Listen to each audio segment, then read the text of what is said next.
Hi, everyone. If by chance you're coming in and you are unmuted, do me a favor and just mute yourself. So good evening, everyone. I'm Debbie Schwartz, founder of Road to College and the Paying for College 101 group. And I'm here tonight with Brad Schiller, who's the co-founder of Prompt. We've been doing these sessions since April, I think.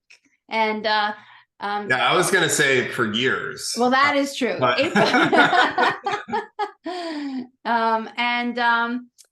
me just do some quick housekeeping, and then we're going to get started. This is recorded. We send out the link tomorrow. In fact, actually, well, in 2 minutes, I'm going to stream this to Facebook if you want to check it there. You can unmute yourself if you want to ask a question, but just be thoughtful about what you want to when you want to unmute yourself, and definitely put comments in the chat. Let me just spotlight Brad so you can see him, and I will spotlight myself. And tonight we're going to do something that a lot of people asked for the last time we did this session.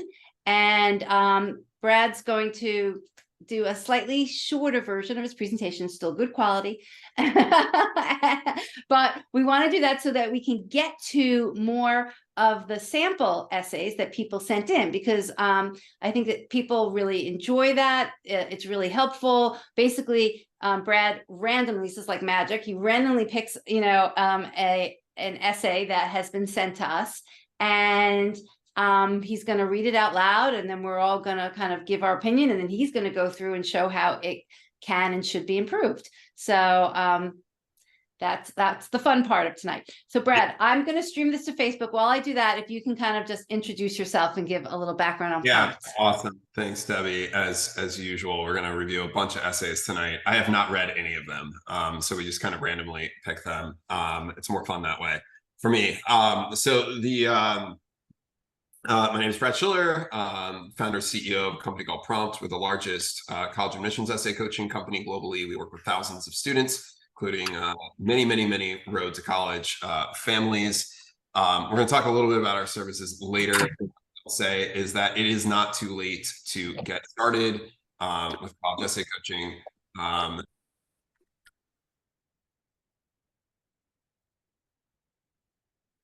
Brad, can you unmute yourself? I did that by accident. Sorry. Oh, so people were hearing me and then you muted me. Yeah, okay, that's good. I'm like, wait, did I just talk for a while and have sorry, that was me. Been like a giant nothing. No, that sounds good. Awesome. Great to hear. So we'll talk a little about our coaching later. As I said, not too late to get started. But we're going to spend about 10-15 minutes covering some really important content before we actually look at the essays, because it's really important for everybody to learn what our college is actually looking for in essays. That's really important, right? We need to understand our audience and what they're looking for in order to actually evaluate the essays that we are reading and determine how to make them better, right? Because if we don't understand what we need to include content-wise, structure-wise, readability-wise, how they're even like evaluating them, other things like that, it becomes really difficult otherwise to provide feedback on an essay. So we're going to start with that. The one thing I'll say is please drop into the chat. Number one, I always ask is how confident are you on a scale of 1 to 10 in the current status of your kids' essays? 10 being extremely confident, 1 being like, I am not confident at all. I don't think we're going to get there at all. It is over. So I think we might have seen a 0. Is there an actual 0 in there?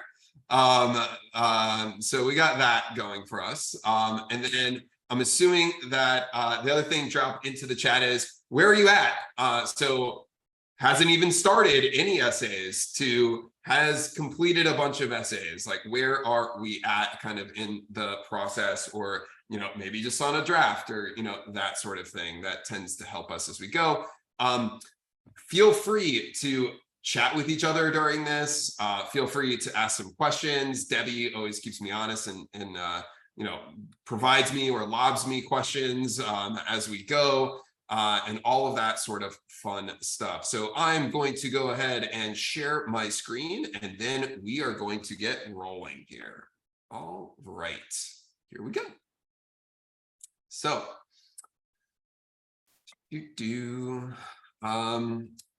let's talk a little bit about what college admissions officers care about. That is the single most important point that we're going to start with here, right? What do they care about? And to put it simply, the entire purpose of the application that you're submitting, or your kids are rather submitting, is to prove that your student will succeed in college and after they graduate. That isn't the entire purpose, okay?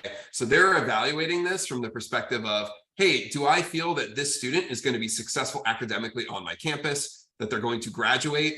After they graduate, they may go on to do cool and great things. They'll enjoy their time at my school, so that way they will tell their friends to also apply to the school, or tell other kids in some future to apply to the school, and maybe they'll make some money and donate some money back as alumni, right? So this is what the schools care about. And so that part around like succeeding academically, being a good part of the campus community, being a good fit for that, all of that stuff really matters, right? And especially the fact that they're maybe hopefully going to graduate, that really matters. And so that's really the lens they're using to evaluate applicants. And basically they do that through a couple of different means. One is, so basically they look at it from these are kind of the scores, right? Or how they're looking at it.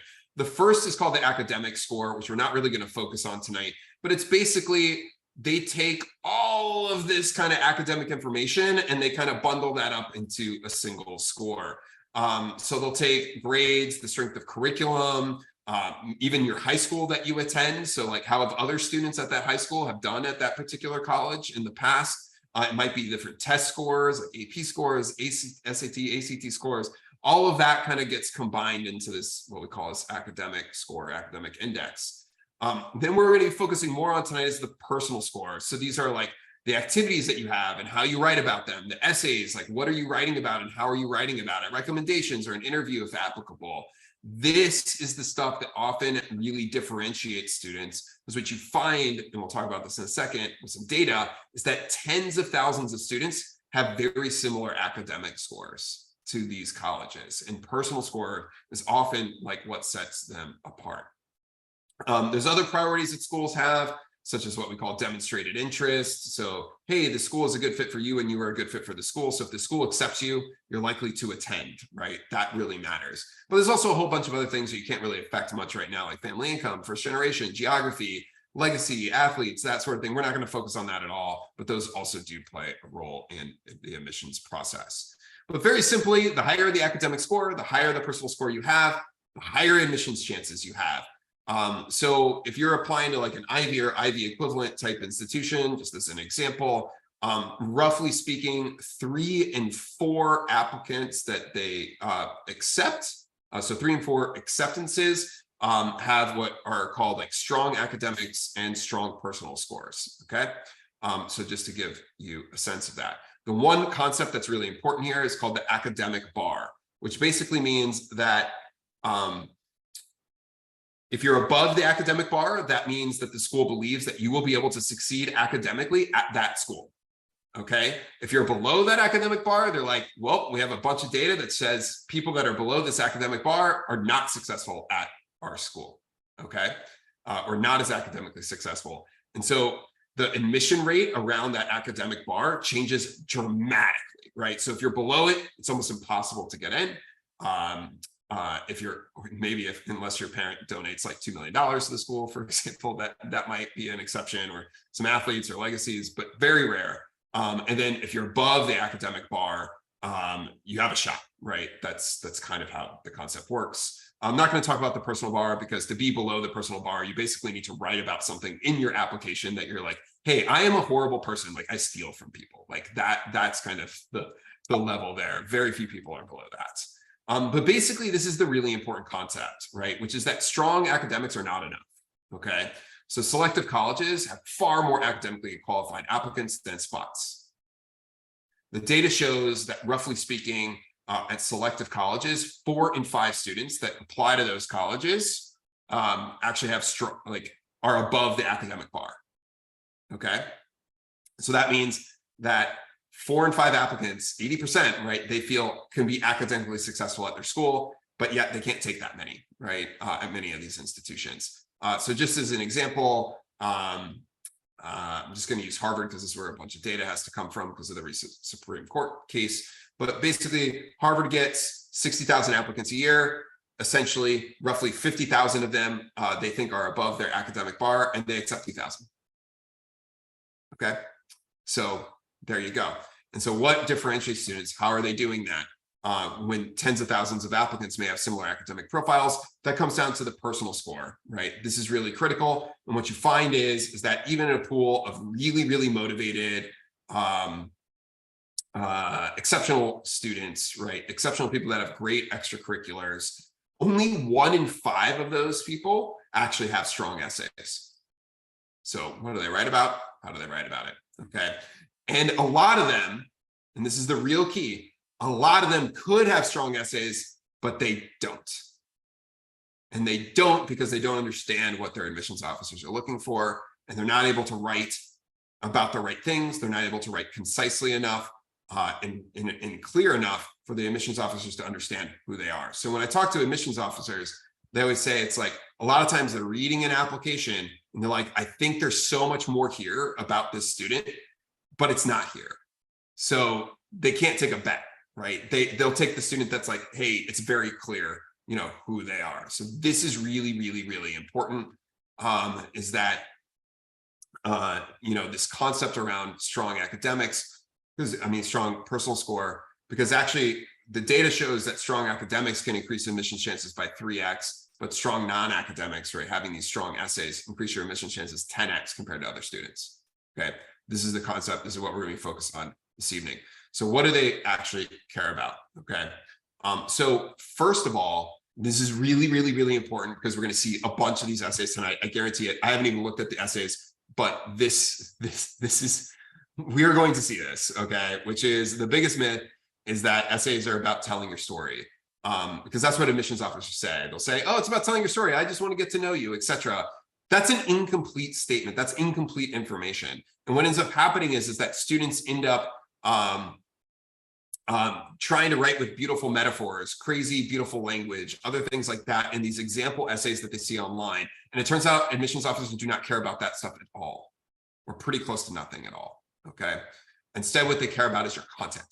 Okay. Your experiences. What have you done? How have you written about it? Okay.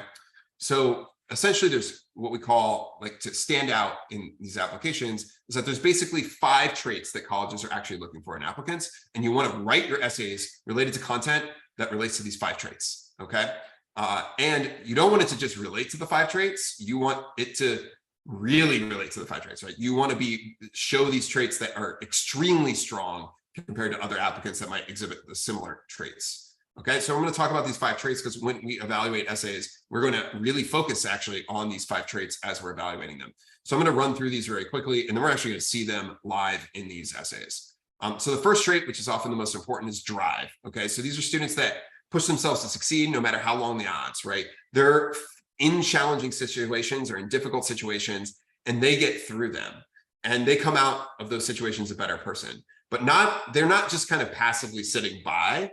No, they're not passive, right? Instead, they are active participants, right? They're taking actions to make their situations better. Okay, that's simple.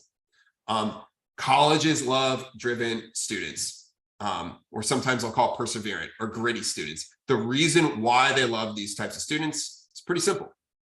Okay, when you're in college, you're probably going to run across a difficult or challenging situation. Guess what? These students that are driven are going to get through those situations. They're going to come out a better person. Okay. Same goes after they graduate college, right? These are the people that kind of go places, make it places because they're really driven. And schools, what they're attempting to do through essays is they're attempting to basically determine how driven is a student. So for example, I was talking to the Dean of Admissions at MIT a number of years ago about the 5 traits. And he said, the one that matters the most to us is drive. Okay. And in a pool of extremely driven applicants, we're looking for the students who are unusually driven. Okay. So those are students that set themselves apart as being even more driven than the most driven students in the world. Okay. Now, not everyone is maybe looking at it that intensely as maybe the dean of admissions at MIT is, which is my alma mater. But the main point here is this really matters, right? They're trying to take driven students. The second one is intellectual curiosity. So these are students who love learning just for the fun of it, to gain a deeper understanding of certain subjects or topics that they're interested in. Okay. Colleges love intellectually curious students. Why do they love them? Is because when you get to college, you all of a sudden get to be studying stuff that you actually might really care about. And they want students that aren't just going to be learning in the classroom, but learning outside of the classroom, going really deep into this content. Intellectually curious people are also just more successful in life, right? They're the lifelong learners.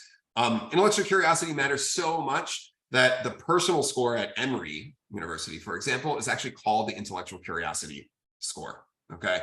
This really matters. And guess what? A lot of students are really intellectually curious, but they actually don't think that they should be writing about this on their applications because it's normal for them to be learning about something or curious about something or that sort of thing. And guess what? It's not that normal, right? It actually sets them apart. And so a lot of students we find have really compelling content to write about related to intellectual curiosity, but they've never even thought about writing about it, right? Until we actually have a discussion with them. Next, initiative. So these are students that are really entrepreneurial. They're often the leaders. They're not willing to accept the status quo. And the key point here is no matter what thing or group of people they're a part of, they're identifying ways to make it better. Okay. And not only are they identifying ways to make it better, they're actually taking action to make situations and things better. Okay. Colleges love people that take the initiative because these are the people that leave the campus community better than when they found it, right? They're creating new things. They're the ones that are kind of gathering people together and making stuff happen. And, these are often people that, go on to do really cool things, after they graduate as well. Okay. Next. Contribution. So these are students who are kind of, no matter what group of people they're a part of, that group of people are far better as a result of their being there. Okay. Colleges love these contributors because these are the connective tissue across campuses. These are the people that everybody kind of gravitates towards. These are the super connectors, the people that kind of make stuff happen, that connect different groups together. And these people really, really matter. Okay. To colleges. And so they're actually actively looking at identifying these people in the admissions process as they're building out their class. Because they know, the college knows that a big reason why you're going to go there is the campus community. Okay. And these are the people that make that happen. All right. The fifth trait is diversity of experiences and interests. Okay. So colleges want students that have a wide variety of different experiences, different interests, different ways of thinking about the world to add unique perspectives to the student body. An important thing here is I'm not saying that each student needs to be well-rounded on their own. Each student can have like a super deep interest or a super deep experience in one thing. And guess what? Then that one thing that they're super interested in, somebody else will be super interested in something else, right? And so on and so forth. So they're building like a well-rounded class. And this really matters. And it even matters more of this year than in past years, because now, for those of you that have gone through admissions, this is the first time you're going through the admissions process. There's been massive changes this year across essays for schools where they're leaning very heavily into diversity, and especially diversity of experiences, diversity of interests is a big hot topic in essays for this year. Okay, so those are the 5 traits. We're going to look for those in the essays that we see. And the one thing that I'll say is really important, especially as we're reviewing these essays, there's no such thing as a bad essay topic as long as it relates to one or more of these 5 traits. So often you'll see advice online that will say stuff like, oh, you shouldn't write about athletics or band or theater or sometimes community service or mission trips or, these types of things. And the reason why that advice is out there is because that is true for most students. Because writing an essay about how much you just love music is not that interesting. But writing an essay that's about how you write your own music, how you started your own band and scheduled your own shows, how you actually have dramatically improved your own abilities with music, all of that through self-learning, all that sort of stuff is actually really compelling, right? Those are related to the 5 traits. So you can't really necessarily follow a lot of the advice that's online, because a lot of the stuff and what we'll see, and you'll probably see in these essays, the number one thing a lot of times that we're going to see is we're going to see a lot of metaphors, we're going to see a lot of descriptive language, we're going to see attempts at a lot of storytelling. And guess what? That's all stuff that is unnecessary. It's nice to have, but what happens is a lot of students waste a lot of their word count, their very precious word count, on that type of stuff, when in reality, they need to focus on their content. And so we're going to focus a lot on that this evening. You'll see what we're saying as we go, but that's really important. Okay, so we're going to do some live feedback on essays. One of the things that I'll just highlight is a lot of times we're going to read these essays. It'll be 650 words. And pretty much everything in the essay that they say that's in 650 words could probably fit into 200 to 250 words. All right. And this is a really important concept. And it's something that we do a lot as essay coaches, is helping students make their writing really concise. So you have somewhere, you have the 650 word essay, maybe you have some of these extra supplemental, like shorter essays to write. You have the activities list, you might have additional information section. But at the end of the day, you have somewhere basically between 800 words and some cases maximum of maybe 2,000 or 2,500 words to make your case to the college. So you don't want to waste words, and a lot of students waste a lot of words. Okay, and we're going to see that in droves, guaranteed. I have not looked at any of these essays, but guaranteed every first draft I see has one of 2 problems. Okay, either one, they're completely writing about the wrong topic, or number 2, they're writing about the right thing, but they're not written about enough about it, right? Or not, hey, that could have been part of the essay and you could have fit a lot more content into it. So that's what we're going to focus on this evening. As writing coaches, that's a huge thing that we really do, is focus on like this clear and concise writing, and really focusing in on like details and outcomes and actions, right? And she'll see a lot of that as we go through stuff today. But Debbie, have there been any questions that have come in before we do this? Yeah, no, not questions. People are just kind of sharing their status of where they're at. Whole range from some people who are still thinking about ideas to other people who have written the personal essay, written some supplements. Somebody already has gotten accepted to, some rolling acceptances, but now they're also recognizing that there's honors essays and scholarship essays. There's a lot of those, and a lot of them are for specific schools as well, scholarship wise, and we support students on a lot of that. And what was the thing that I'm going to mention is like, don't be too worried if you don't have a draft right now, okay, or even an idea of what to write about, because a lot of the stuff that you're going to see when we're talking about tonight will affect that pretty substantially. Because as I said, nearly every first draft of any essay I see basically needs to be completely rewritten, to be honest. And so a lot of students come to us with first drafts, and what they're doing is they're basically taking, as I said, they're either throwing out that content entirely and writing about something that is more compelling, or 2, they're like, hey, we're going to write about this, but that's going to become 200 words, and now we need to fit in a lot more content, right? So those are kind of the general gist of what happens. So I'm going to pull a bunch of that stuff up. We're going to come back to this here in a second. We're going to do like 2 essays first. Then I'm going to talk a little about our essay coaching. Then we're going to do a few more essays if we have time, and roll from there. All right. Let me just make sure that I'm pulling up the right thing before I get in some serious trouble here. All right, cool. Got like 5 million screens open, so we got that today. All right, we have essay number 1 here. No idea. All I saw was a term, Costa Rica. And if this is your essay and you want to, after we read it and then start providing some feedback on it, you are more than welcome to unmute yourself and actually have a discussion with us. So happy to do so. All right, here we go. Walking on a beach in Costa Rica, I eagerly tried to get every scrap of coconut meat off the shell, but without success. A smiling woman approached, a machete in hand and 2 colorful birds on her arm. With a laughing mixture of Spanish and exaggerated body language, she helped me break open the coconut and became my favorite memory of the trip.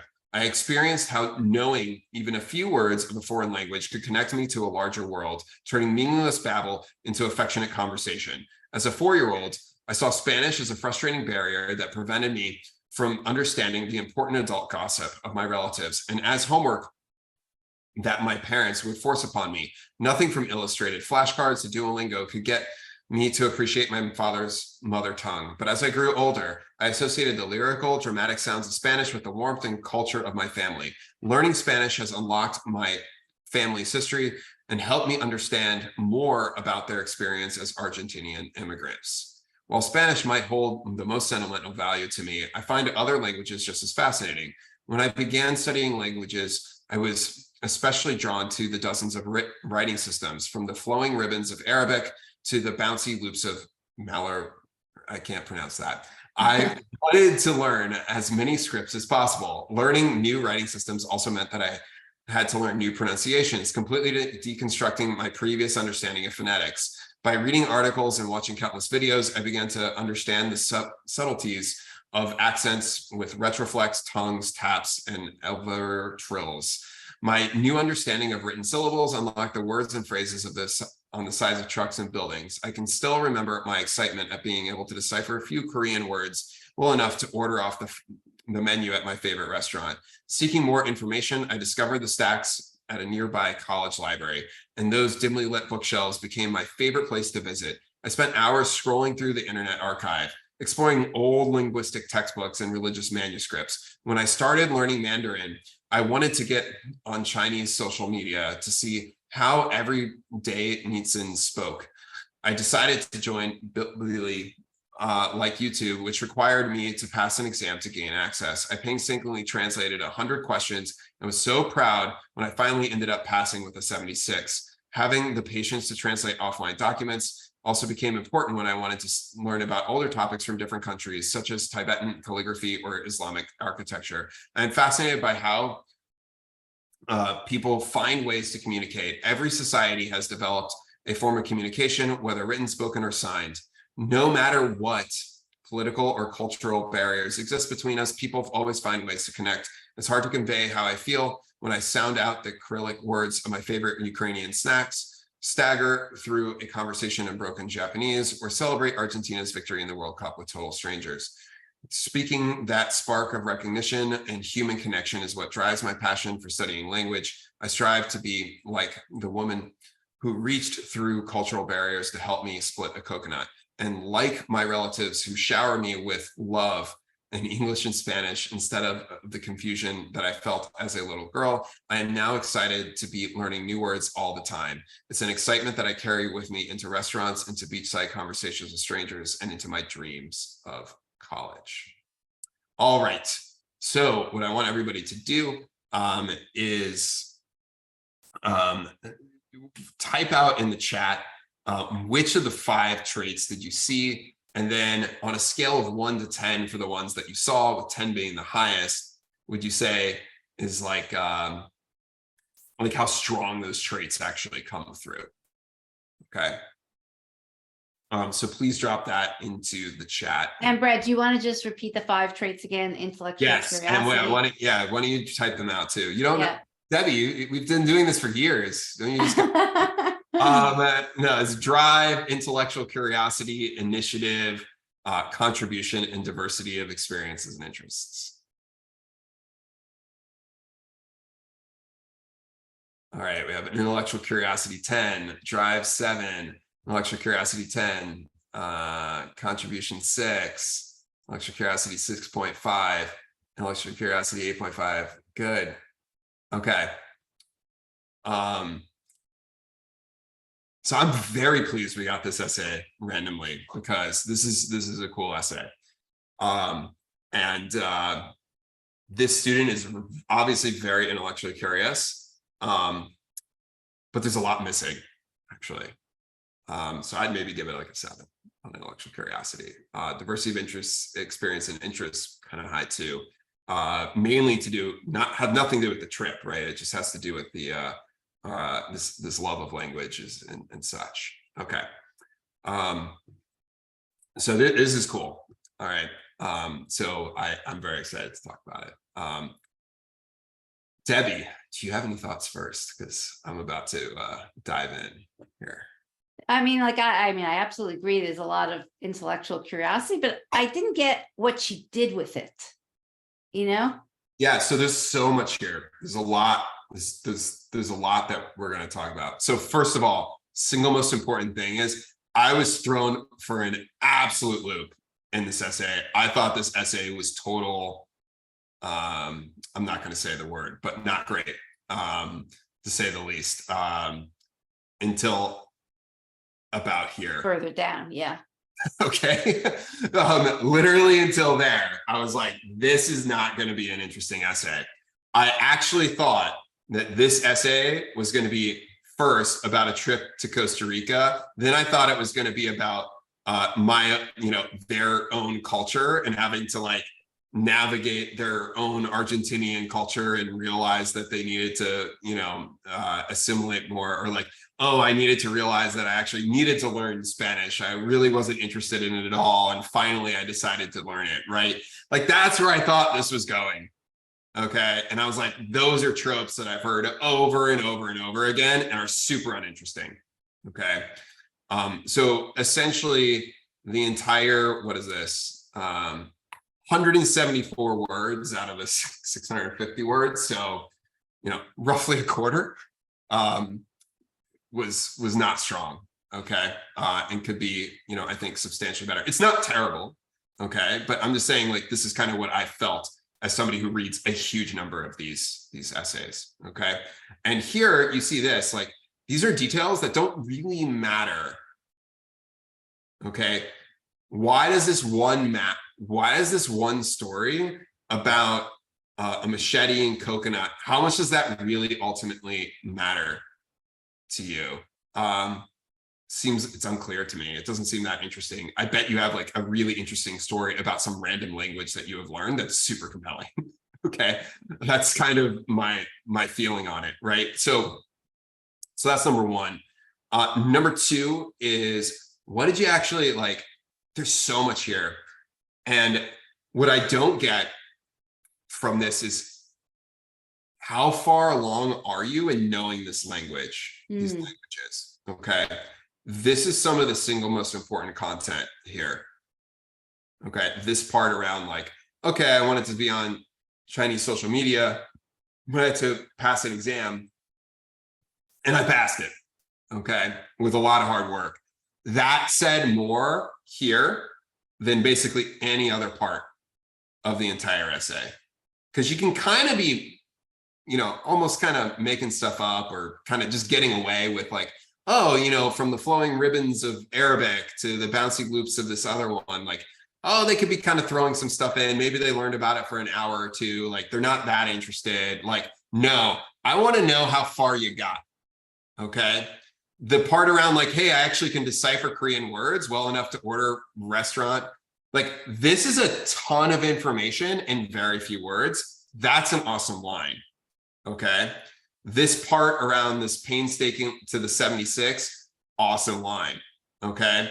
So what I want to understand a little bit is like, how far did you get? How far along? And then what actions have you taken kind of with these different languages that you've learned? Okay. Or different components of the languages that you've learned. How has that learning kind of even potentially affected other things you've done or other parts of your life?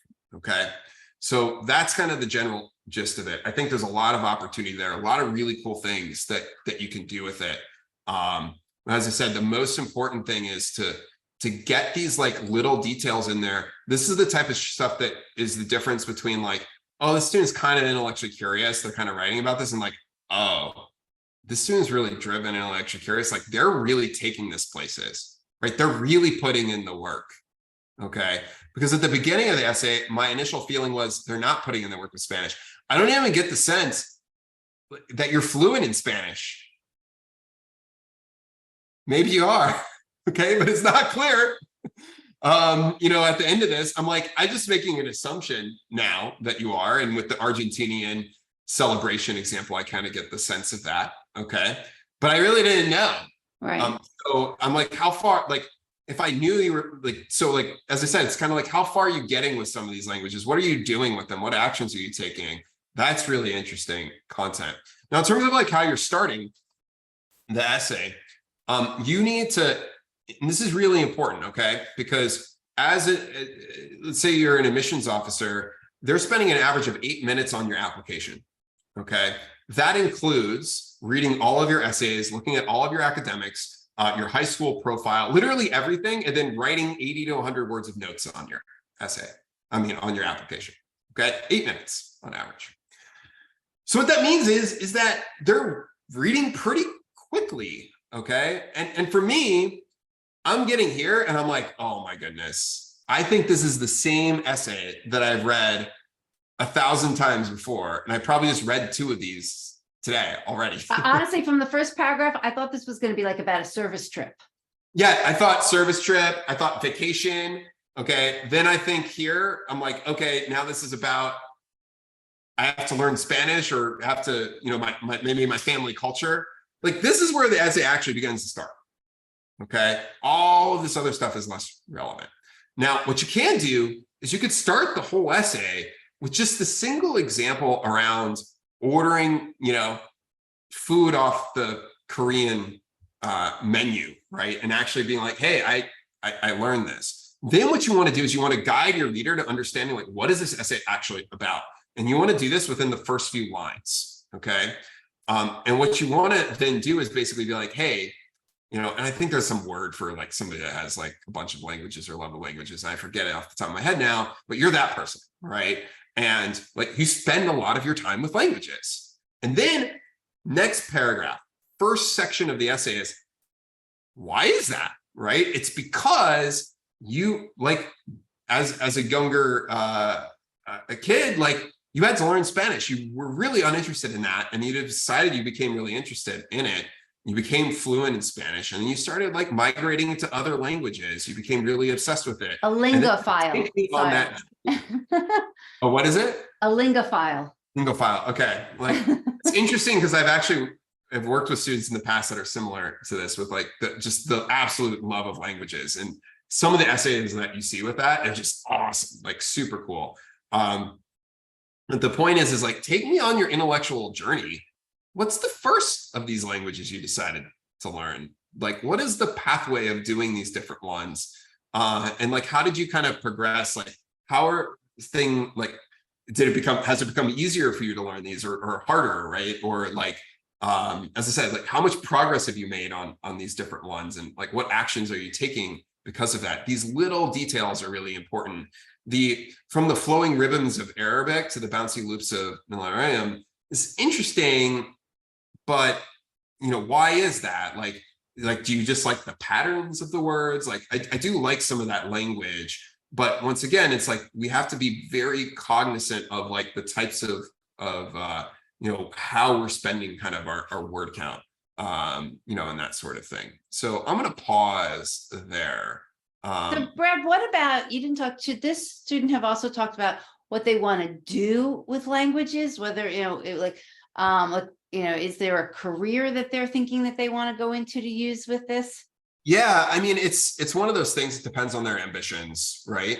And so if they have ambitions that are related to, very much related to languages, or maybe it's like history or, all that sort of stuff, which I've recently learned to do like some like graduate level or other work in history. Somebody was telling me, they're like, oh yeah, you have to like be like fluent in like at least like multiple languages. It's kind of wild. But if that's the case, like that can be kind of towards the end of the essay to provide me with a look to where the student is heading. Okay. And what's cool about that is if I can provide a look to the future, it helps me understand the student so much better in very few words. Because now I'm like, wait, so all the stuff that I've read is directly related to their future goals. And I can basically envision the student on my campus and I can envision them after they graduate.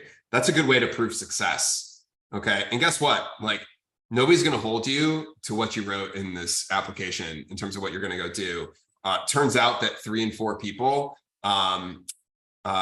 have jobs in something that's not even remotely associated with their their area of study within like 4 years of graduating college. Okay, so that's including like nurses, like people that are like studying very specific, specific things. Like cool. All right, let's move on to the next one. But I'm glad we got this one. This was really fun.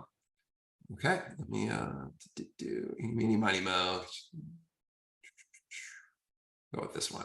All right, here we go. We'll get to these other ones. I've got even more open. I've grabbed some that were here so far. I'm going to read this out loud, do the same thing again. And as we're going, drop in, as I said, the 5 traits, and then, on a scale of 1 to 10, like how strong are these traits? Okay. Notice how I don't even read the prompts on these for like these common personal statement essays, because the prompt that you select doesn't matter at all. And one of the things that a lot of students struggle with is when they start writing essays, they look at the essay prompts and they decide which one they're most interested in responding to. And then they pick the wrong content because they picked the prompt before they pick the content. When in reality, you pick the content and you pick the prompt. Okay, simple as that. All right, in my junior year of high school, during my spring break, I had the opportunity to go to Houston and volunteer as a camp counselor for Vacation Bible School at a church in inner city Houston. We would choose which grade that we were the counselor for, and most of my friends flocked to the kindergartners and first graders. I, on the other hand, went to sit with the 5th graders because that was my favorite year of elementary school. The kids were a little rowdy, which made sense to me because when you're in 5th grade, you want someone to treat you like the quasi-adult you think you are. You're only 1 year away from middle school, which is a pretty big deal. However, as we continue throughout the day, the kids seemed to gain energy, and it was hard for me to empathize with them. I couldn't understand why they were moving around or shouting random words during the little worship time that the administrators of VBS had put together. The second day, 2 fights broke out, one during game time and the other during lunch. I felt honestly hopeless. I had never witnessed kids fight like the way these boys fought. They became genuinely angry over a couple meaningless words and had to be physically pulled apart or punished with sitting out of the activity. I ended up bonding with some of the quieter boys as a result of one of them named Felix asked me if I would ride his bus route the next morning because he wanted to show me his favorite video game. I know for a fact that I wouldn't have been able to connect with the rest of the 5th graders because it allowed me to gain a deeper look into their lives outside of VBS. Before I rode the Oranges bus route, I knew the kids I was working with came from impoverished areas. I knew that the houses weren't going to look like the traditional white suburban neighborhood I grew up in. I wasn't expecting windows to be broken with trash bags over them. I wasn't expecting roofs with holes and tiles falling off of them, or doors coming off their hinges, paint chipped brown lawns in the middle of March, discarded children's toys scattered across the yard. It was the type of poverty that I had never experienced, only read about in the news or seen pictures of on a scroll past Instagram post. Riding the bus route with Felix, where he eagerly showed me his video game, where his face looked so excited when we got back to church. I knew I had been looking at the way these kids interacted with social cues that I was used to. To really connect, I had to put those cues in the metaphorical closet and make an effort to interact with kids on their level. Instead of speaking to the 5th graders in a slightly patronizing voice in an attempt to be patient, I threw a little bit of attitude back at them. I asked them why they didn't want to go to the next station in a voice of shock instead of reason. I cheered with them as they crawled up the bouncy slide on the last day of VBS and tumbled down with their biggest grins on their faces.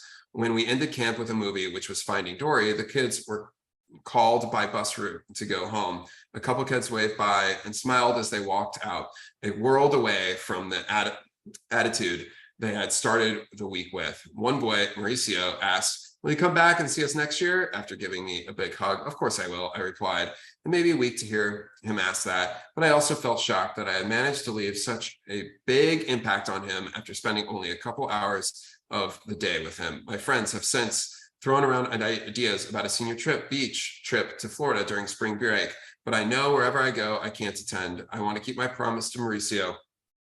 I want to be a light in these kids' lives, even if it's only for a week out of the whole year.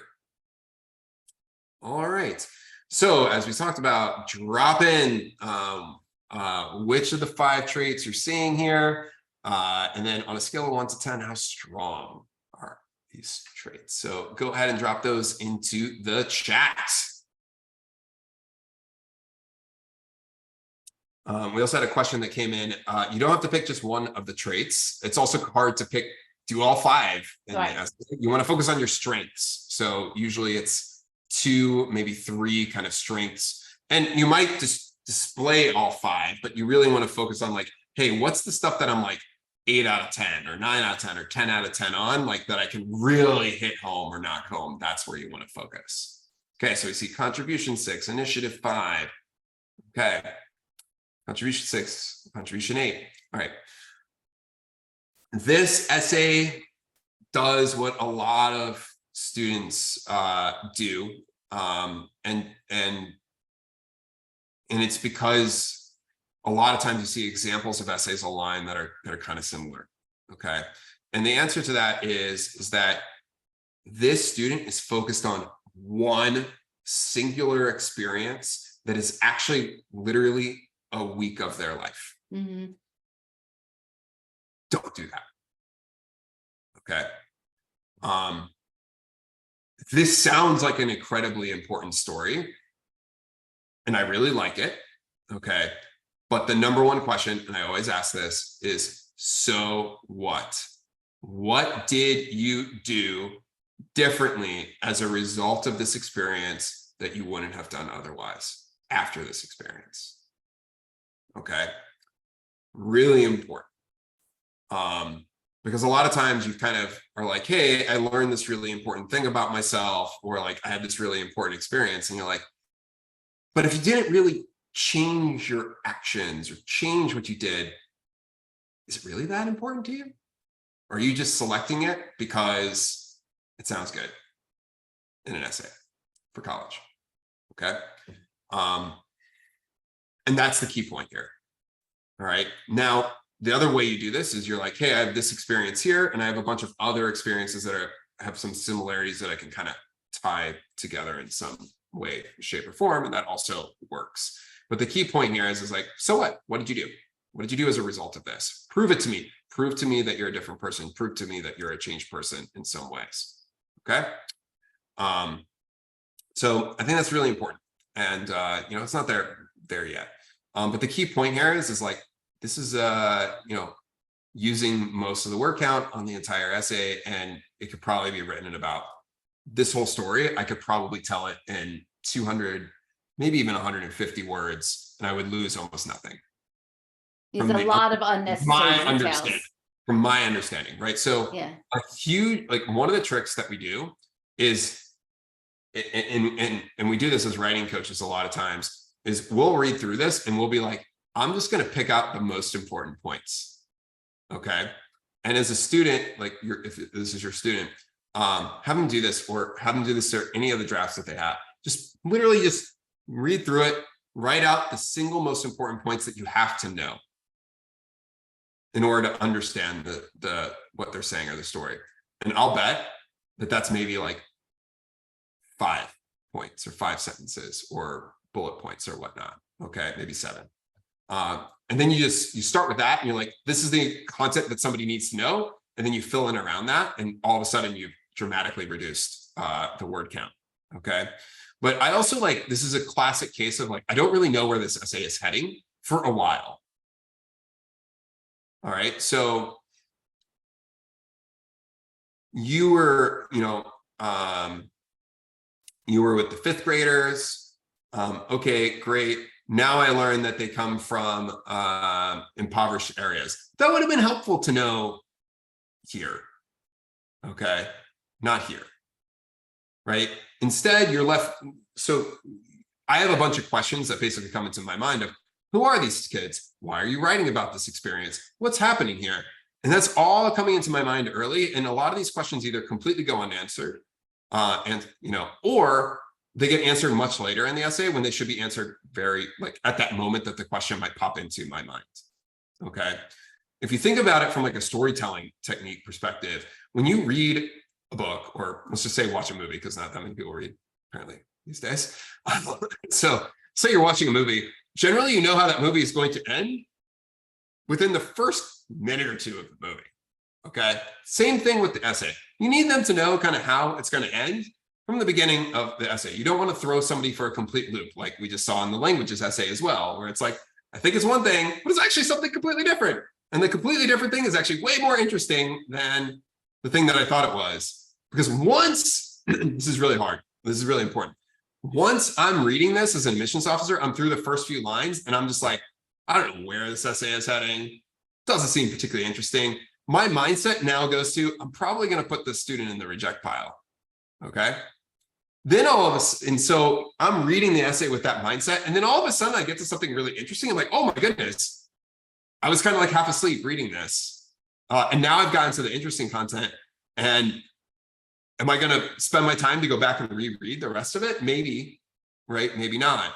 And so it's very hard. Like, you need to put the puzzle pieces together for your reader.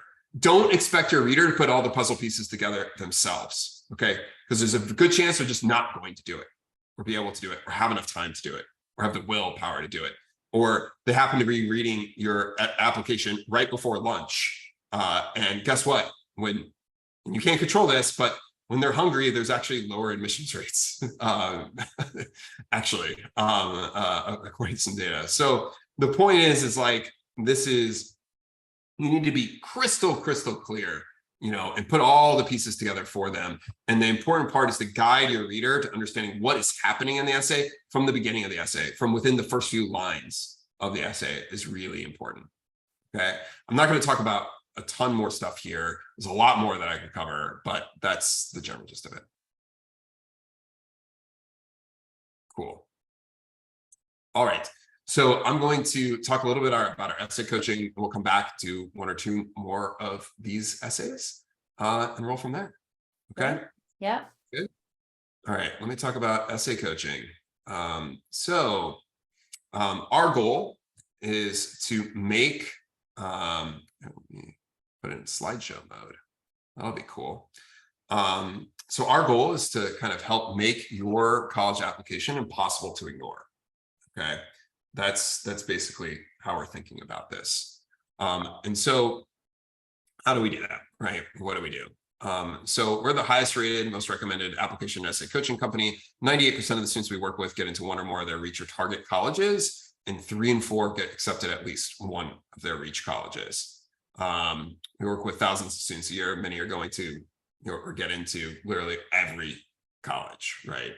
Including all the IB and IB equivalents. We have over 250 high schools and organizations that recommend us. And we tend to be half the price or less of like comparable options. And the really important thing here is it's not too late to get started with us. Okay. You can still meet those early action, early decision deadlines. I do recommend starting essentially now. Okay. How long would you say it takes to write, a good essay? Is it 2 weeks if they focus on it? Yeah, so most of our students at this point will be done in 2 to 3 weeks with a Common App essay. They'll be done with their top choice, the application for their top choice school, approximately a week to a week and a half after that. And then their next school, like a week or so after that, right? So, some degree, it depends on how fast the students are working, but that's generally it. And you can go way faster than that if needed, but I don't recommend it because it's this stuff is really important, and you want your students to be able to sit with it, right, and really like take the feedback, understand the feedback, and implement the feedback that they would get. Okay. The other thing I'll say is like working with a writing coach is a little bit of a cheat code in the sense of like saves you massive amounts of time, or your kids massive amounts of time, because you were like distilling all of the information basically for you. Okay, in terms of what you need to know, versus having to go out and try to like piece together all sorts of different information from the internet on like how to actually approach the different types of essays. So we find that the typical student that we work with spends 6 to 8 hours on their Common App essay themselves, okay, of their time. Whereas a lot of students might spend 10, 20, 30 hours just thinking about it, doing different drafts, like trying to revise it, etc. And they're not usually going to end up in nearly as good of a place. Because as we see with these essays, a lot of times, these essays that we see, these might be first drafts, these might be fifth drafts. Okay. I don't know. But a lot of times we see, even though like the stuff that students are submitting could be so much stronger, right? With some support. We also have free resources. We have these essay boot camps, although I don't think we have any more left for this year because of the time of year it is. But we do have some really cool resources that I'll show you in a second. So Brad, somebody is asking about are the packages for just the Common App personal essay, or what about supplements? Yeah, so we have both, and we'll talk about that in just a second. Okay. The thing that I'll say is like in terms of what is a value we provide, we make sure you have really compelling content, right? That you're putting the puzzle together for your reader, right? Very clear writing, which is important, and accountability to make sure they get the stuff done and on time. Okay. So that means we're like developing your student's personal brand, identifying what to write about for every part of the application. So we're not just doing essays, we're doing like the activities list, additional information section. If you have like written parts of the portfolios, like we're doing all of that, right? Honors college programs, scholarship essays for certain schools, etc. We're making sure that your students' ideas are really concise and compelling, making sure your students' writing is really clear, and making sure that we're holding them accountable. Okay. All right. In terms of who the writing coaches are, they're all employees of ours. Okay. That means that they're all looking at hundreds of essays a year. They receive a ton of training and evaluation, and they're constantly improving and, kind of working together and collaborating to improve their skills. Only 2% of the coaches that apply to be in our network actually make it. Okay. So these people are really exceptional at working with students. We give you two different types of people. One is your student success manager, kind of keeps you on track, creates a schedule for when you need to get different drafts done by, basically nags your student to make sure that they're getting stuff done and done on time. And then your writing coach, who delivers written feedback on all the essays, does all these writing planning calls with you on all the essays. And this is really important because guess what? A lot of time students spend too much time on the Common App essay, okay? So they'll actually work on the Common App essay until right before the deadline. And then it's like 1 to 2 days before the deadlines, and they're writing all the little supplemental essays. And guess what? When you do that, you're not going to do that great of a job on those supplements. And guess what? For those schools, there's a reason why they're asking those questions. They're just as important as the Common App essay for those schools, if not more. This is really important. Okay. In terms of our packages, we have either just support on the Common App essay only, okay? And that is on the right here, and that includes writing planning related work. So video coaching calls, like get started and basically plan, here's what I'm gonna write about. Here's a really detailed outline I'm gonna write about from, okay? Student writes the essay, they get then really detailed written feedback on the essay, and they go back and forth with their essay coach usually 4 to 6 times. Then we have packages that are 1 schools, 3 schools, 6 schools, or all of your schools that you're applying to. And this is every written part of 1 application, 3 applications, 6 applications, or all of your applications. Okay. So that includes the Common App essay, that includes all of the supplemental essays that you need to write. That includes essays that might be for specific majors or programs or scholarships that are associated with these schools. The University of California is just 1 school for us, like the entire system, even though there's a bunch of campuses, it's 1 application. And so that is considered 1 school for us. But this is kind of how we work. The one thing I'll say is that the most popular program that we have is our 3-school program, okay? And so a lot of students, especially if they're applying early decision, early action, are using that one. They're applying 2 to 3 schools, early action, and they'll then do a fantastic job on all of those essays. And by the time that they've written those essays, they start getting kind of the hang of it, and they write the essays for the other schools that they're working on, and they feel comfortable doing it themselves. But for students that are applying to a bunch of IB and IB equivalent type institutions, or a bunch of early action institutions, they're picking up like 6 or all schools very frequently. Okay. So Brad, just to kind of confirm, in any of these packages, 1 school, 3 schools, it also includes the supplements, and because like people were mentioning early, if they're applying to the honors program, or if there's a scholarship honors program, it's literally every essay that they need to write for that application, plus the activities list, plus the additional information section, plus if there's writing in the portfolio, it's all written components of the application. Okay. We're not helping you fill out your transcript, like not doing that. Okay? Hopefully you can figure that part out yourself. But everything else, right, in terms of like, hey, I actually need to do some writing here.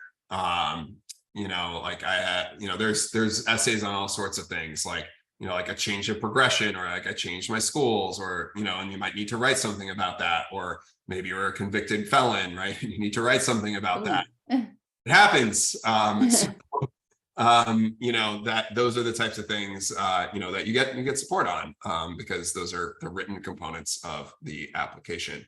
UCPIQs, as I mentioned, we do those, right? That's considered, if you just get the UCPIQs done with us, and also the UC activities list is included in this, that's one school. Okay.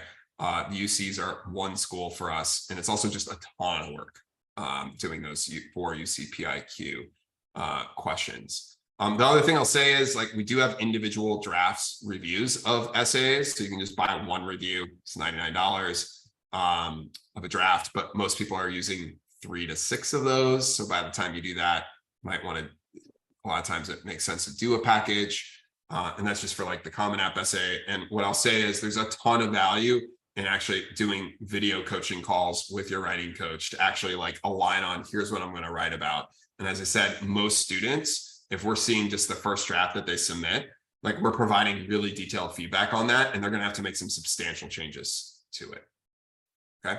And how quickly can they get started? If somebody signs up tonight, like when can they get started? If you sign up tonight, which I recommend doing, if you're thinking about doing this, then essentially what you need to do is you will, if you got signed up tonight, you'd probably do your student success manager call either this weekend or early next week. Although I can't guarantee that because we only have so many slots every day that kind of get started. So if you're interested in doing this, I would recommend doing that. So generally speaking, you'll do that call with your student success manager 2 to 3 days. After that, you'll have your first call with your writing coach. There's a bunch of pre-work to do prior to that. And once you have that first call with your writing coach, usually at the end of that call, you'll have a very good idea of what you're going to write about in an outline for your Common App essay, and you'll start writing. Okay. And so you'll submit that draft usually within a day, get feedback a couple days later, so on and so forth. So if you get started, let's say tonight, you're probably doing your first call with your writing coach sometime mid next week, mid to late next week, kind of your choice. And then you're off to the races, right? And we're working kind of along kind of a similar timeline to what you're doing, basically. Okay. We do this every year with a bunch of students that start like in September. And, people call me today or call our team today, and guess what? Like, you're not even late yet. You should see the people that come to us on like October 10th, October 15th, October 20th. That's really starting to push it when you get to October 20th to get that much more done in a short period of time. We still try to support students in that, but it makes so much more sense. You're going to feel so much more better about it if you get started now. Okay. Highly recommend this. It's risk-free in the sense of, if you're not satisfied after your first call with your writing coach, you can get a full refund. So I'd highly recommend doing that. You can just go to myprompt.com/road to college. Again, that's myprompt.com/road to college. And I'm going to show you just a couple things there really quickly. That's pretty interesting inside of our platform, because there's some cool resources there as well. And then we'll take another essay. All right. So anyways, you can go to myprompt.com/road to college. That's here. If you're interested in buying something or using our services, click the giant view deals button. If you don't do that, you may not see the deals, because if you click pricing, you won't see the deals. So you have to click this giant view deals button. But the other thing that I'll just highlight, if you just want like an individual review of an essay, you can scroll down here. You can find that here. Okay. If you have questions about like how this works, click the how it works button up here. And this will kind of walk through like every single kind of part of like our entire coaching process. And then, you can go here and you can make a risk-free purchase if you want to. And this has more information in terms of everything that's included. You can also click a link and schedule a time for us to call you, or you can call us at the number up above. or you can also just email me directly at brad@myprompt.com. Okay. And I believe Debbie will drop that into the chat. The one thing I'll say is you can also create a free account by just clicking get started or log in. Creating a free account gives you access to some really cool tools, such as the school list, where you can actually add every single school that you are applying to. Okay. And we then have a list of essays for every single school. Okay. So this kind of is your list of essays to basically work from. You can even see extra essays you might need to write for, let's say, this Paul Tulane scholarship at Tulane. Okay. All right. Then we also have some really cool things here, which is called brainstorm essay ideas. And this, if you do with your student, can guide your student through this application plan, basically guides your student through what colleges find compelling about them, helps them brainstorm content that they'll use. Every single student that we work with goes through this before their first call with their writing coach. Okay. So that way the writing coach can review this, and we're not just like, hey, tell me about yourself in the first meeting. It's like, no, we already have a ton of information about you. Like, let's dive in and get into a ton of detail from the start. Okay. So this is also just a free resource that you can come in and use, even if you're not using prompts writing coaching. All right. Cool. Any other questions that I come in that we need to do? No, one more essay. not yet. Yeah, one more essay. All right. We just did that one. Eeny, miny, miny, mo, catch a tiger by his toe. If you hollers, let him go. I don't know what the rest of it is. I think it's here. All right. Cool. Here we go. There may not be many high school students who spend their free time investing in the stock market, and there may be even fewer who make a lot of money on it. I only fit into one of those categories. I hope it's the second one. Right. You're not a true flattery unless you made bad investments. My father told me about a year into my new money-making adventure. Since then, my portfolio has been in the red, but it hasn't stopped me from throwing money at the problem. I'm interested to see where this goes. Yeah. Very interested, but I'm also like a little skeptical at the same time. So that's a signal that's like, hey, we could do better here. So just mentioning that. I remember when I turned 15 and finally convinced my father to help me open a bank account. I gathered all the money hidden in a plastic bag in my sock drawer, and we deposited it at the bank. That night, we sat at the computer, signed into my account, and saw my life savings on the screen. Oh no. Hopefully this doesn't end poorly. My first thought was that a new PlayStation was in my future, and then the mature part of my 15-year-old brain wondered, how can I turn that into more money? My father, a business owner and self-proclaimed stock market genius, has watched Squawk Box on CNBC every day of my life, and by 15, I had grown to hate it. However, that show introduced me to the market. To build my fortune, I decided investing would be a good place to start. Dad and I sat at the computer that night, and we picked 5 mutual funds in different sectors of the economy for me to purchase. I was ready to check my account the next day to see my money growing, and it did precisely that for a few months. Then came the crash. Not only did my earnings get wiped out, but I also began to lose my original investment. At this moment, I learned my first of many lessons about the market. I was so eager to invest after opening my bank account that I didn't consider the current state of the market. I invested at the business's cycle's peak. So when the inevitable decline into the trough came, I got hit hard. Looking back, I lost money, but I feel like I won. I am very competitive in all aspects of life. So when the market got the best of me, I made it my goal to ensure that never happened again. A few months ago, I split a subscription with my dad for a stock advisor website called The Motley Fool. However, my excitement quickly turned to confusion when I saw all the fancy, unfamiliar stock terms. I decided that before investing, I needed to at least know what a dividend was. Every day at work this summer, I logged into The Motley Fool on my breaks and researched the individual stocks the app recommended. At first, I could only understand half of what the advisors were saying. So I opened my notes tab on my iPhone, wrote down the terms I didn't know, and researched and recorded the definitions at home. And naturally, my coworkers made fun of me because they thought what I was doing was work, but it has become a hobby to me. The stock market is like a game where I must pick the right combination of stocks at the right time to win. I play this game a bit more seriously than Monopoly, but I have just as much fun, whether on break at work or between sets at the gym. I'm always looking for the next place to invest my money. I'm not a good loser, I'll be the first to admit, but the stock market is a lifelong game, and I've just started. I've recouped much of my losses in the past couple of months since I developed this new approach. And although not every day is as good, is a good day, I'm excited to see what the market has in store for me. All right. So once again, drop into the chat. Which of the 5 traits did you see? And on a scale of 1 to 10, how strong were those traits? All right. This is the type of essay that has a ton of potential, and there are just it's just overflowing with questions that go unanswered. Just questions that pop into my mind that go unanswered, or they get answered way later than maybe they should have been answered. Okay. All right. So let's see what's coming here. So we have initiative 3, drive 3, driven 4, drive 5, curiosity 8, driven 8, blah, blah, blah. Okay. So this is like a intellectual curiosity, plus a little bit of drive type essay. And I'd say it's maybe like a 4 on the intellectual curiosity scale at this point. All right. It should probably be a 9.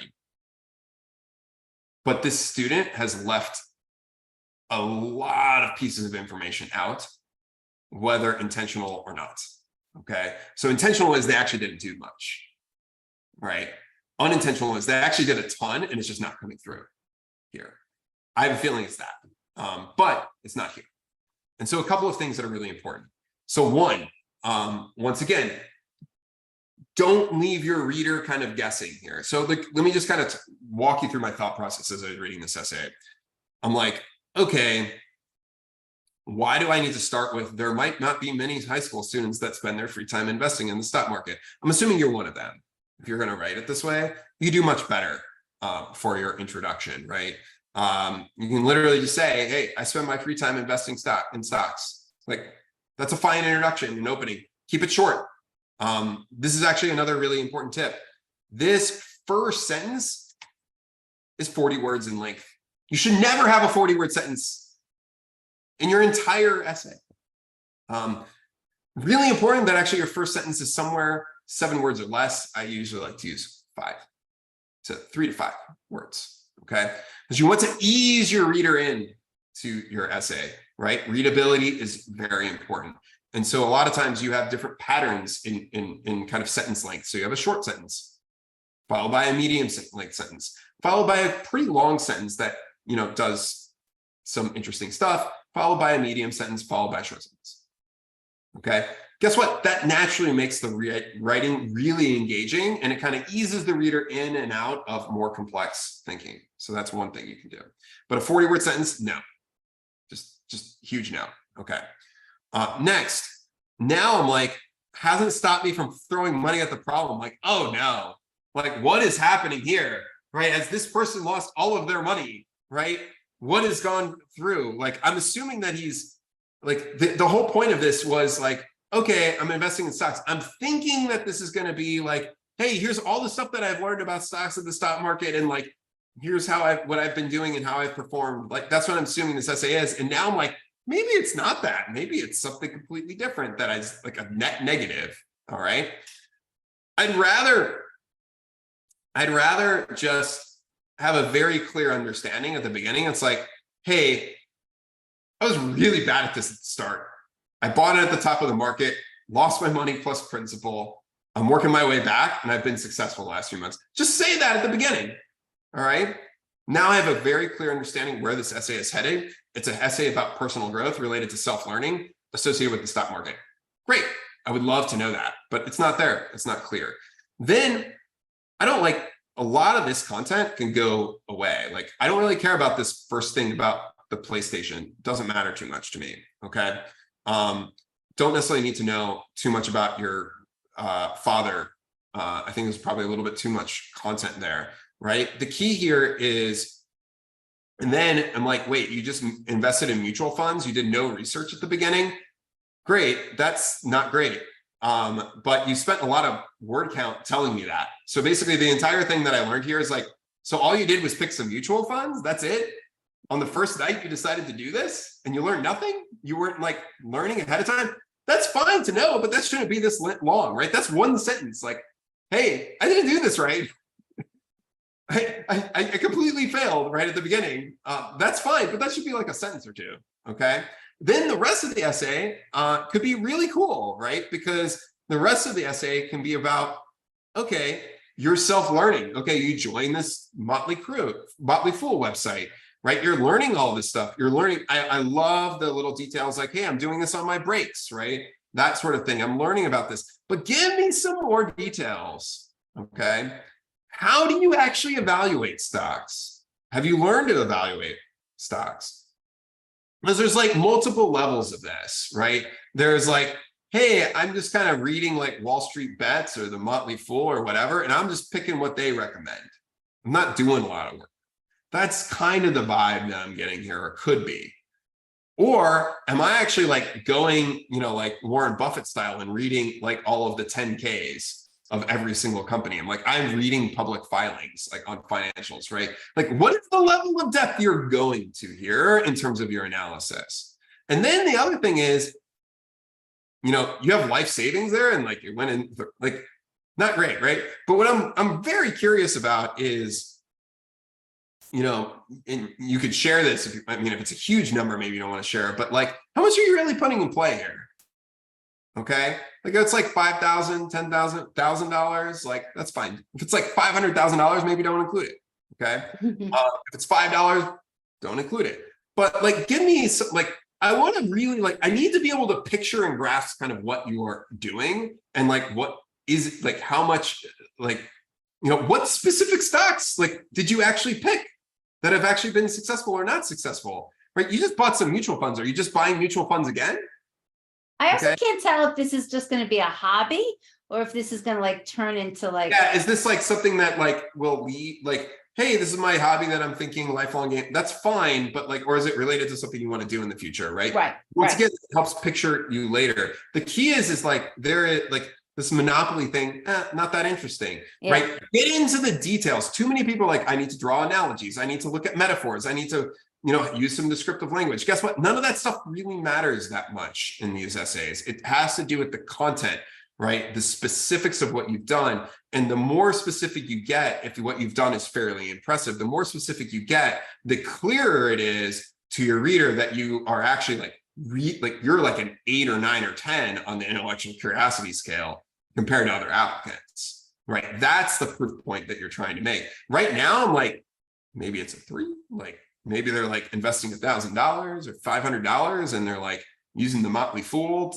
to do this. Like, it's just like, they're just picking what they recommend. Like it's unclear, right? I would love to know kind of the level of depth you've really gotten into here. And then, sometimes like you could tie this to other areas of your life. Hey, like I've learned that studying this stuff is really, really important. I've actually had more success now that I've studied this stuff. And now I'm like learning about other topics or doing other things that maybe I wouldn't have done otherwise as a result of that, right? So once again, now you can start tying in potentially other things or other areas. But once again, it's like a typical situation. Like we're seeing, hey, I actually could have probably wrote all of this content that I learned in here in probably 200 to 250 words, right? And now I need to really expand upon what I have done or written. Cool. All right.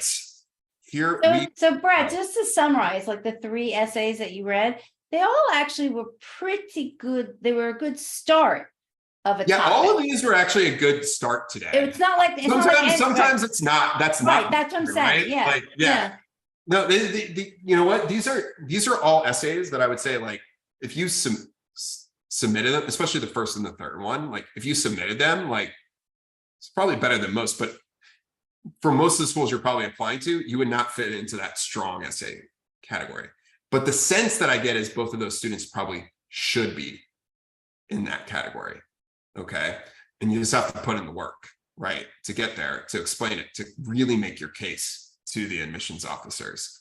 That's what we do is, a lot in terms of as writing coaches. And the second student, I think there's a lot there to work with. The second essay, it's just like, that's the classic, like, hey, I'm going to write about one moment in my life.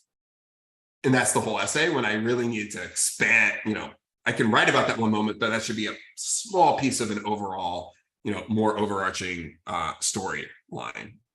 So Okay. somebody is asking, we kind of don't have enough time. Are we going to share an example of a strong essay and explain it?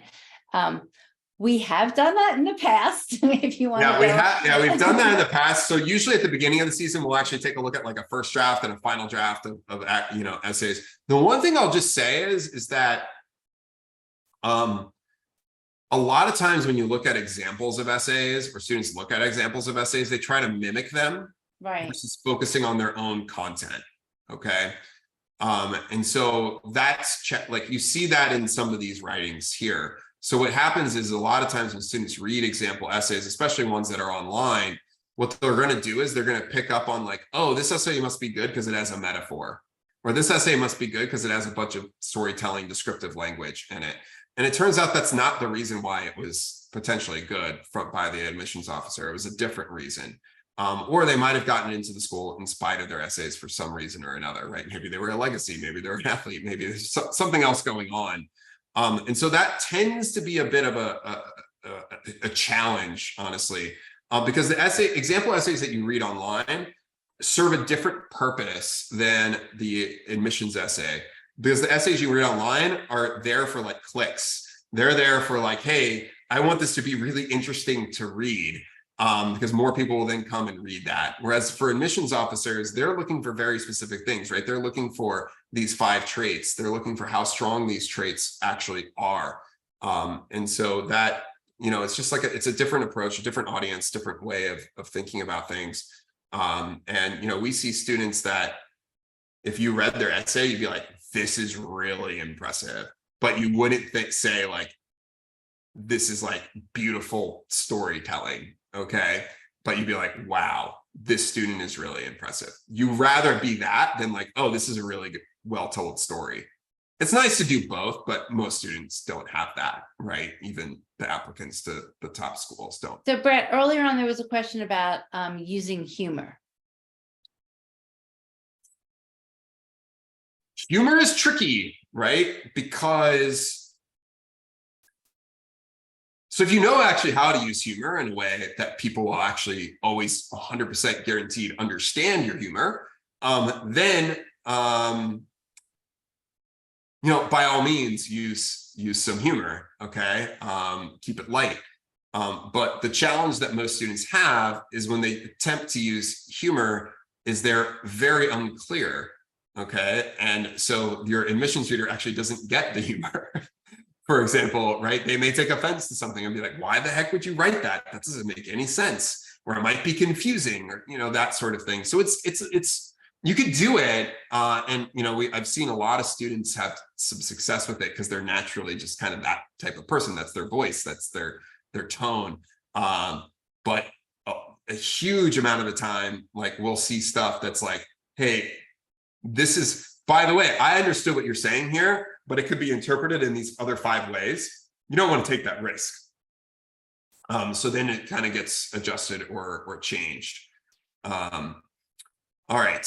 So we by the way, like we have a ton of really interesting or compelling content on our writing center as well. So if you go to myprompt.com under resources, there's like over 100,000 words of writing on like different types of supplements for different schools and all sorts of stuff like that.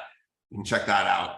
I see like one around like write to your future college roommate. So many approaches to that. I won't be able to cover that tonight. But the key point here is like, you want to make sure your traits are coming through. And so a lot of times it's like, hey, what are like the 3, like some important traits or some important things like, hey, I'm really driven, or I'm really intellectually curious. Like make sure you're like diving into those 5 traits in terms of the examples, in terms of the things that you're actually going to write about, and that sort of thing. So that, yeah, it's a little tricky to do some of these things, but that's, and honestly, like looking back on it, my essays for college were really terrible. I ended up getting into MIT. I was fairly lucky to do that. And I did get to read my actual like notes that the admissions officer made on my application. And it turns out that, a lot of the stuff from like my recommendations and interviews kind of made it into those notes versus stuff that was like, I didn't even know to write about, like oh, like I studied on my own to take an AP exam, right? Like, I didn't even write about that, right? Guess what? Like, they're not going to look at like, hey, what was your score? Oh, wait, did you take that class or not? Like, they're not doing that, making those connections, right? Like, they're just not, right? You have to put the puzzle together for them. And it just happened to come on in my interview, I guess. And so that got like a note made in the 80 to 100 words, right? And so like in various things like that, I used to want to be like a theme park ride designer. I was really into like physics, that sort of thing. And so like that was like also like within my notes, right? So I was kind of memorable, I guess, in that way. But I had no idea what I was doing, and I would have written it completely different. If I had gone back to do it, it's probably why Stanford and Princeton did not let me in. But I think what you said is so key, Brad, is that the essay needs to put the puzzle pieces together. You can't expect the admissions officer to kind of like figure out, who you are. You have to tell them. No, you just, and be very clear, right? Very, very, very clear. And don't feel like you're bragging, right? You're just explaining how it is, right? That's the mentality. It's like, I'm just going to tell it how it is, right? This is the situation. This is what I did. These are the actions. Here's the outcomes. I'm not bragging. Like, I did this. Here's the outcome that it generated. And that could be really compelling. Like the second essay that we read, the outcome was really compelling, right? Where the student was like, hey, I want you back next year. Like, rode the bus. That was an awesome story, right? To tell, but it was a little too lengthy, but like, just like, there was so much good content to work with. We just didn't quite get there, if you will. Yeah. All right. And no, if you write it right, it will not sound egotistical. And I have worked with, and my team has worked with, just like some incredible students where you're like, they've done what?